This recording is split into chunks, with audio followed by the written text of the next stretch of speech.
एक बार एक किसान हर कभी आने वाले आंधी तूफान, ओलावृष्टि, तेज धूप इत्यादि से परेशान हो गया, क्योंकि कभी कभी फसल ज्यादा खराब हो जाती थी। इसलिए वह परेशान होकर ईश्वर से शिकायत करने लगा।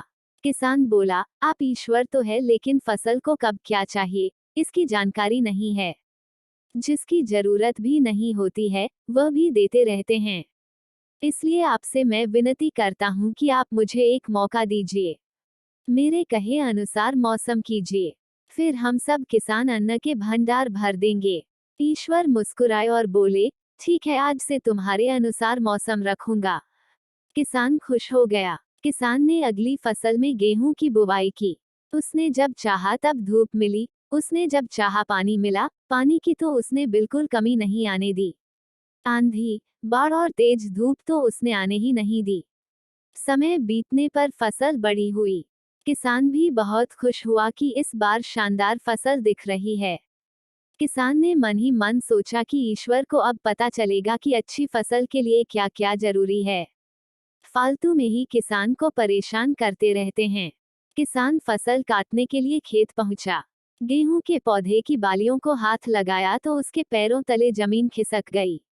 उसने देखा कि किसी भी पौधे की बालियों में एक भी दाना नहीं था। किसान दुखी हो गया और बोला, हे ईश्वर, ऐसा क्यों हुआ? क्योंकि मैंने तो सब कुछ सही किया और सही समय पर किया।